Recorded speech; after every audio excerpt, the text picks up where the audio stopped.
आज हम लोग बात कर लेते हैं कि हाफ ईयरली एग्जामिनेशन की क्या स्ट्रेटेजी होनी चाहिए और सीआईएससी क्या चाहती है, आपके क्या तैयारी है और आप कितना बदल सकते हैं। क्योंकि कम बेस मतलब थोड़ा बहुत किसी स्कूल में 9 सितंबर से शुरू है एग्जामिनेशन, जो कि मंडे होता है। कुछ स्कूलों में 16 सितंबर से एग्जामिनेशन शुरू है और कुछ स्कूलों में 23 सितंबर से एग्जामिनेशन शुरू है। लेकिन एग्जामिनेशन हाफ ईयरली का लगभग इसी रेशियो में देश भर के सभी आईसीएसई एंड आईएससी एफिलिएटेड स्कूलों में शुरू है।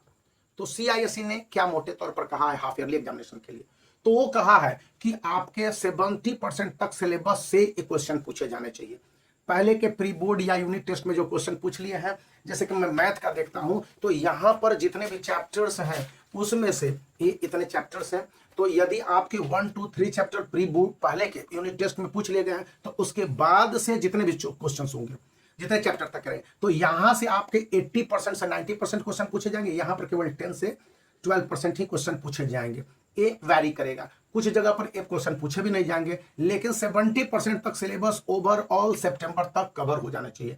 आइडियली बहुत सारे स्कूलों में ये सिलेबस को 80% तक ले जाया गया है, क्योंकि रिमेनिंग 20% अक्टूबर और नवंबर में है।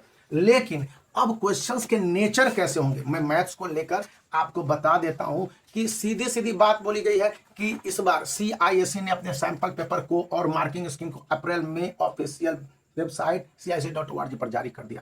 तो आप कंफ्यूज नहीं हुई, उसी तरह के बोर्ड एग्जामिनेशन के पैटर्न के हिसाब से हाफ ईयरली क्वेश्चंस होंगे, यानी कि नेचर वाइज जो क्वेश्चंस पूछे जाएंगे उसमें आपके मल्टीपल चॉइस क्वेश्चंस कम से कम 16 होंगे आउट ऑफ 80 मार्क्स। फिर आपके पास जो क्वेश्चंस है यहाँ पर कि फॉर्मूला बेस्ड क्वेश्चंस है, 2 क्वेश्चंस रहेंगे मैथ में, या फिर डिटरमाइन द फॉलोइंग है, आपको फैक्ट्स और फिगर दे दिए जाएंगे, इसके आधार पर डिटर्मिनेशन वाले क्वेश्चंस होंगे। फिर कॉन्सेप्ट बेस्ड क्वेश्चन जिसको कॉम्पिटेंसी बेस्ड क्वेश्चंस कहते हैं, फिर प्रैक्टिस एक्सरसाइज जो आपके बुक में दिए रहेंगे उससे क्वेश्चंस रहेंगे, और लास्ट में जो ब्रेन स्टॉर्मिंग क्वेश्चंस हैं इनके आंसर के लिए स्टूडेंट को मेहनत करनी होगी। यह तो बात हो गई मैथमेटिक्स की, इतने तरह के क्वेश्चंस हो जाएंगे। लेकिन वहीं आप बात करेंगे कि केमिस्ट्री की, मैं केमिस्ट्री के मैथ और केमिस्ट्री 2 सब्जेक्ट को आज बताता हूं।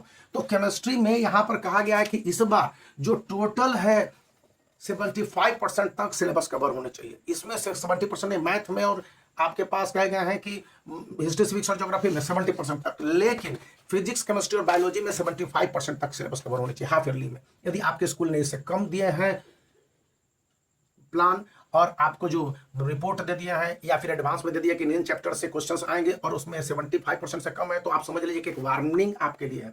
अब यहां पर है कि क्वेश्चंस के नेचर को ड्राइव करना है सीआईएससी से, लेकिन अपने हिसाब से क्वेश्चंस देने हैं। ये नहीं है कि आप पूरी तरह से बुक वाले क्वेश्चंस को उठा दें। जैसे मल्टीपल चॉइस क्वेश्चन देंगे तो उसमें फिल इन द ब्लैंक्स को भी काफी हद तक जगह देंगे।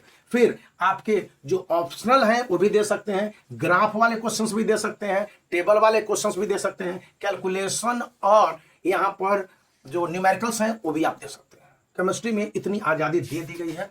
और इसके बाद कहता है कि यदि स्टूडेंट आंसर को केवल लिख देते हैं तो उस पर मार्क्स दे देने हैं। लेकिन हाफ ईयरली एग्जामिनेशन के बाद जो पीटीएम होगा तो वहां पर टीचर डिस्कस करेंगे स्टूडेंट से, उनके पेरेंट्स से कि क्या कॉन्सेप्ट थे। और इसके लिए भी हाफ ईयरली एग्जामिनेशन के बाद कहता है कि स्टूडेंट को 1 वर्ड आंसर वाले क्वेश्चंस देखने चाहिए, फिर फॉर्मूला के आधार पर क्वेश्चंस है, फिर डिफाइन द टर्म्स ये क्वेश्चंस है, फिर रीजनिंग बेस्ड क्वेश्चंस आपको देने होंगे, और इन सब से बढ़कर शॉर्ट आंसर और वेरी शॉर्ट आंसर क्वेश्चंस की संख्या भी रहेगी, और लॉन्ग आंसर वाले क्वेश्चंस न्यूमेरिकल्स के साथ तो रहेंगे ही रहेंगे। तो यहां पर टेबल बेस्ड क्वेश्चंस को शामिल किया गया है। अब ये बात सिर्फ केमिस्ट्री में नहीं लागू होती है, फिजिक्स में भी लागू होती है और इसको बायोलॉजी में भी लागू होती है, एक साइंस का टर्म है। तो साइंस के लिए आप समझ ले कि आपका सिलेबस क्या है।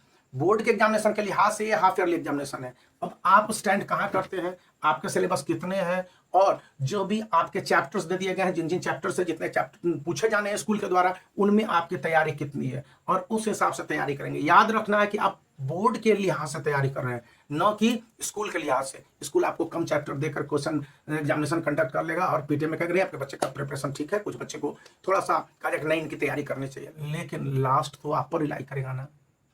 इसलिए इन बातों को याद रखिए और उसी हिसाब से तैयारी करनी है। और यदि आपकी इच्छा हो तो ये 2 बुक्स हैं जिनका लिंक इस वीडियो के डिस्क्रिप्शन में है, आप देख सकते हैं। यदि आपको पसंद आता है तो दैट इज गुड। वीडियो को लाइक कर दीजिए, चैनल को शेयर कर दीजिए, सब्सक्राइब